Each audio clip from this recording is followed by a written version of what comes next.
Halo sahabat Bung Film, kembali lagi dengan Mimin yang selalu setia menemani kebimbangan hari kalian. Kali ini Mimin akan mereview film yang tentunya seru dan menarik. Oke, tanpa basa-basi lagi mari kita mulai, cekidot. Tapi sebelum film dimulai alangkah baiknya di subscribe dan like agar Mimin semangat upload video. Terima kasih. Let's go. London tahun 1970. Lalu tampak seorang Freddie Mercury saat itu masih muda dan ia bekerja di bandara sebagai petugas bagasi. Saat di tempat kerjanya, rekan-rekan Freddie biasa memanggil Freddie dengan nama julukan Paki. Padahal Freddie sendiri bukanlah orang yang berasal dari Pakistan, tetapi Freddie tampaknya sudah biasa menerima dengan nama julukan itu. Lalu saat berada di rumah, Freddie tampaknya ingin keluar main sebentar untuk sekedar me time. Dan sebelum keluar rumah, ia bertemu dengan ayahnya yang baru saja pulang ke rumah. Lalu ayah Freddie ini tampaknya kurang suka dengan gaya hidup si Freddie ini. Ayahnya Freddie ini tetap memanggilnya dengan nama aslinya dia, yaitu Farok. Freddie nak papa. Lalu Freddie pergi ke sebuah minibar dan disitu ada pertunjukan live musik dari band Smile. Ia menikmati segelas birnya sambil menyaksikan penampilan dari band favoritnya itu. Setelah selesai perform, tampaknya kondisi di belakang panggung sedikit ada masalah. Tampak di situ sedang ada perselisihan antara personil band Smile, yang ternyata vokalis mereka memilih pergi dan meninggalkan band Smile saat itu juga. Ia akhirnya bertemu dengan gitaris Smile bernama Brian dan drummernya yang bernama Roger. Freddie memperkenalkan sedikit tentang dirinya. Menurut Brian dan Roger, Freddie adalah orang yang unik dan aneh. Lalu Brian memberitahu bahwa vokalisnya baru saja mengundurkan diri dari band Smile. Mendengar hal itu, Freddie tertarik untuk menggantikan posisinya sebagai vokalis band Smile. Tetapi tampaknya Brian dan Roger memandang rendah seorang Freddie karena penampilannya yang kurang meyakinkan. Ditambah Freddie memiliki gigi yang jongos. Tetapi Freddie tidak goyah begitu saja. Lalu ia sedikit mengeluarkan suara emasnya itu di depan Brian dan Roger, dan mereka berdua tampak kaget karena suara Freddie Mercury di luar ekspektasi mereka berdua. I know what I'm doing. Smile sedang pergi ke sebuah tempat. Di tengah perjalanan mobil mereka mogok. Mereka akhirnya menjual mobil van itu untuk membiayai rekaman lagu atas dasar saran dari Freddie. How much do you think we can get for this van? That's 3 months wages. Akhirnya mereka pun melakukan rekaman lagu di studio dengan uang hasil penjualan mobilnya itu. Saat di studio, mereka merekam lagu dengan menggunakan teknik yang lebih rumit, dan tampak dari mereka merasa semangat karena mereka yakin lagu rekaman mereka merasa bagus dan sukses diciptakan. Dan saat itulah Freddie akhirnya mengusulkan untuk mengubah nama grup band ini menjadi nama Queen. Mary, anggota Queen dan keluarga Freddie kemudian berkumpul bersama di rumahnya untuk makan bersama. Dan di saat itulah Freddie mendapatkan telepon dari seorang manajer musik untuk menawarkan grup Queen agar bisa bergabung dengannya. Tentu berita itu disambut baik oleh keluarga band Queen, Mary, ibu dan adik Freddie, kecuali sang ayah, karena sang ayah menginginkan Freddie Mercury menjadi seorang petinju. Lalu singkat cerita, anggota Queen menemui calon manajer mereka yaitu Tuan Reid dan asistennya yang bernama Paul Planter. Mereka akhirnya sepakat dengan berbagai kontrak yang akan mereka jalani ke depannya. What's more, every band's not Queen. Kemudian band Queen kini mulai tampil di televisi-televisi ternama seperti BBC dan tampil dari panggung ke panggung. Lalu scene beralih ke kantor label produksi yang bernama EMI. Di sana anggota Queen, manajernya, serta pengacara mereka sedang bertemu dengan salah satu produser EMI yaitu Ray Foster. Tampaknya Ray ingin menaungi band Queen agar mereka bisa mengenakan label EMI di setiap rekaman-rekaman lagu mereka. Tetapi tampaknya sedikit ada perdebatan antara Ray dan Freddie selaku vokalis dan pemimpin Queen. Yang ternyata selera seni dari Freddie yang tampaknya kurang cocok dengan harapan Ray selaku calon produser. Akhirnya Ray pun tetap memberi kesempatan kepada Freddie Mercury untuk menciptakan lagu bagi Queen dan labelnya tersebut. Please don't make me regret this. For fun. Scene berganti ke sebuah tempat bernama Rockville Farm pada tahun 1975. Para anggota band Queen dan manajernya menuju ke sebuah tempat seperti di area pedesaan yang sunyi. Tempat itu ternyata adalah area peternakan. Di sana terdapat tempat tinggal dan studio rekaman. Manajer Queen yaitu Tuan Reid memilih tempat itu karena tempatnya yang dinilai menenangkan dan jauh dari keramaian. Okay. Di tempat itu Freddie terus berimajinasi dan tidak berhenti menulis lagu yang akan ia ciptakan. Saat Freddy menyanyikan lagu ciptaannya yang berjudul Love of My Life, di situ ia ditemani oleh asisten manajernya yaitu Paul. Paul ini tampaknya selalu memperhatikan sosok Freddie Mercury. Sepertinya Paul merasa ada ketertarikan kepada Freddie, hingga akhirnya ternyata Paul ini adalah seorang gay yang doyan sesama jenis. Lanjut keesokan harinya, ketika personil band Queen masih terlalu sibuk ribut untuk menentukan lagu baru ciptaan siapakah yang akan dipilih, di situ sepertinya Freddie mendapatkan ide cemerlang untuk lagu yang akan ia ciptakan. Lalu ia menemukan nada dan lirik yang pas untuk lagu barunya kali ini.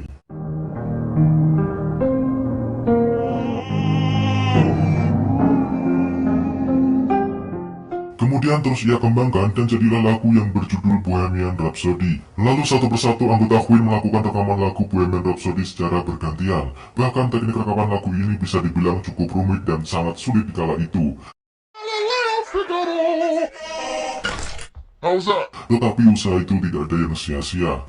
My nuts feel like they're in my chest right now. Are we done? That's it. Lagu Bohemian Rhapsody berhasil diciptakan dengan durasi lagu sekitar 6 menit.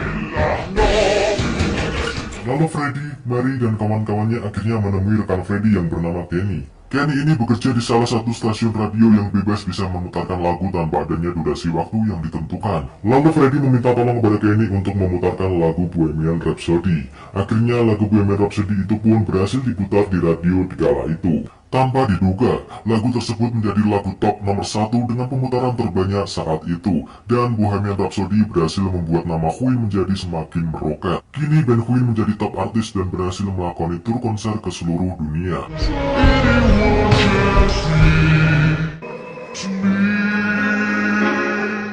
Tetapi semakin terkenal membuat kehidupan Freddie semakin tidak terkontrol. Saat usai perform di konsernya, Freddie berbuat seks bebas dengan sesama jenis dan asistennya si Paul di kamar hotelnya.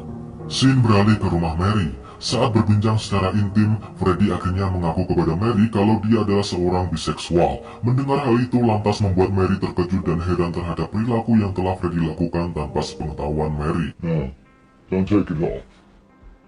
Freddie kini menjadi pribadi yang berbeda, tetapi kesuksesannya itu telah berhasil membuat Freddie memiliki rumah yang baru. Kehidupan seorang Freddie semakin kacau, ia lebih suka mengadakan pesta, mabuk, dan berfoya-foya. Tentu itu membuat rekan satu bandnya Queen kurang suka terhadap kepribadian Freddie. Bahkan ketertarikan Freddie terhadap sesama jenis semakin tidak terkendali. Saat mengadakan pesta di rumahnya, tampak Freddie bertemu dengan pria yang tampaknya ia suka, dan pria itu bernama Jim Hattens. Tampaknya Jim juga adalah seorang gay yang siap menemani Freddie kapanpun itu. I like you too, Freddie. Scene beralih ke studio rekaman band Queen. Di situ tampak sang gitaris Brian telah menemukan ide untuk lagu barunya, dan terciptalah lagu baru yang berjudul We Will Rock You. Let's start with this. Don't speed up. Watch, keep that. Lagu itu tak kalah sukses menggembarkan konser-konser yang digelar oleh Queen.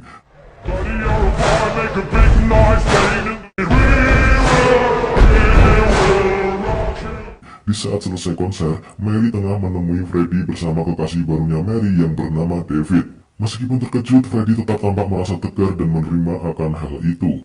Kemudian di sisi lain, manajer Queen Tuan Rick dan Paul tengah mendapatkan informasi tawaran kepada Freddie Mercury untuk berkarir solo. Tetapi setelah tawaran itu dibicarakan dengan Freddie, hal itu malah membuat Freddie merasa kecewa. Karena Tuan Reed selaku manajer seolah-olah ingin meminta Freddie untuk berkarir solo dan berarti akan meninggalkan band Queen. Akhirnya Freddie pun memecat Tuan Reed selaku manajer secara sepihak tanpa sepengetahuan anggota Queen lainnya. Dan tetap mempertahankan si Paul karena ia adalah kekasih sesama jenisnya Freddie Mercury. Keharmonisan antara anggota band Queen semakin meregang akibat perilaku dari Freddie yang seolah-olah bertindak egois. Tetapi hal itu tidak menghambat Queen untuk terus menciptakan lagu-lagu barunya. Dan disitu juga Freddie sekalian menunjuk pengacaranya yang bernama Jim Beach untuk merangkap sebagai manajer barunya Queen. Lalu scene pun beralih ke kota Munich, Jerman 1984. Tampak di situ ada Freddie yang sibuk menyiapkan lagu-lagu barunya untuk album solo karirnya itu dan ditemani oleh kekasihnya yang bernama Paul. Di sisi lain, Paul ditelepon oleh Jim Beach selaku manajer Queen bahwa ada tawaran untuk manggung di konser amal terbesar kala itu yang bernama Live Aid yang akan digelar di Stadion Wembley, Inggris. Konser itu akan menjadi konser yang akan ditonton oleh penonton terbanyak dan akan ditayangkan di televisi seluruh dunia. Tetapi Paul diam-diam menyembunyikan informasi itu dari Freddie. Singkat cerita, keadaan Freddy semakin memburuk akibat pola hidupnya yang tidak sehat. Lalu malam harinya, Mary ternyata berkunjung ke Jerman untuk menemui Freddy di kediamannya. I had this terrible dream that something bad had happened. I miss you.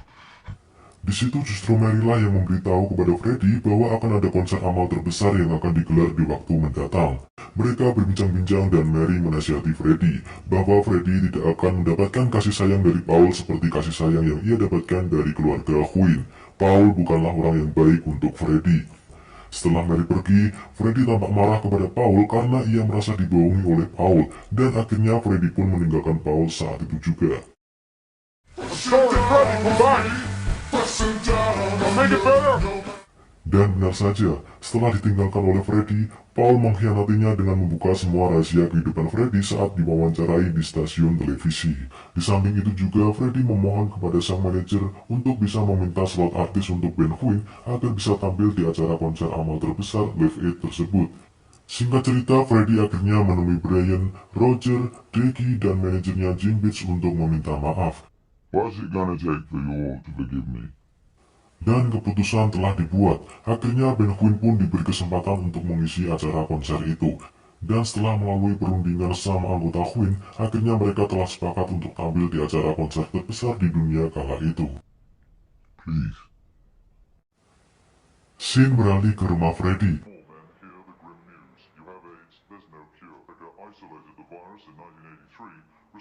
Di situ tampak Freddy sedang melihat berita di televisi tentang maraknya virus AIDS yang sedang melanda negara Inggris. Karena di tahun-tahun itu, negara Inggris cukup populer dengan LGBT atau seks bebas sesama jenis.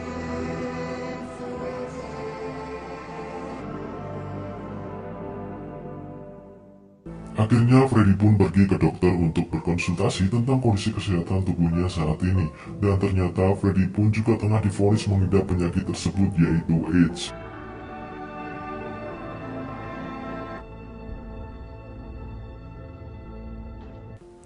Kabar ini kemudian diberitahukan kepada anggota Quinn yang lainnya, dan Freddy meminta agar tidak ada orang lain selain anggota Quinn yang mengetahui penyakit Freddy saat ini, dan fokus memperbaiki performa band Quinn yang sempat vakum sebelumnya.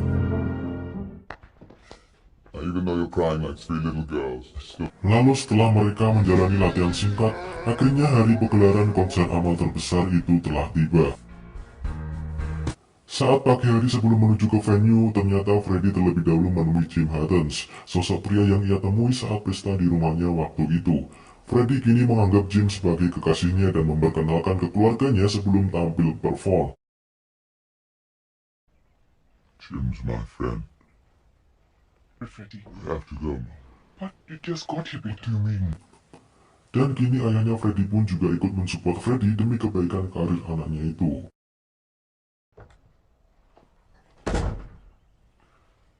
Literally. Scene beralih ke Stadion Wembley, venue konser amal terbesar Live Aid pada tahun 1985 di kota London. Freddy, Brian, Roger, dan John Deacon atau Dickie tampak bersiap-siap untuk perform di atas panggung. Tampak semua mereka terlihat gugup karena sudah lama tidak manggung dengan konser sebesar ini sebelumnya.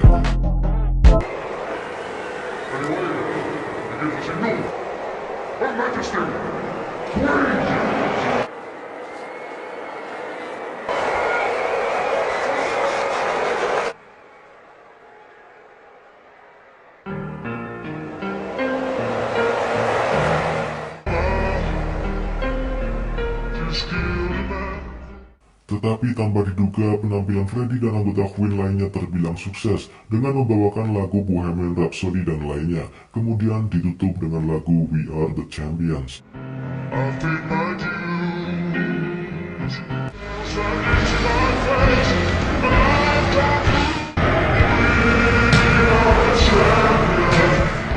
Tentu penampilan yang spektakuler itu berhasil menyita perhatian jutaan penonton yang menyaksikan konser amal tersebut.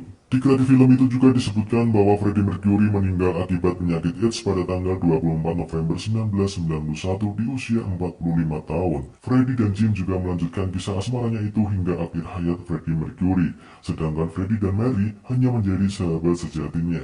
Dan film pun selesai.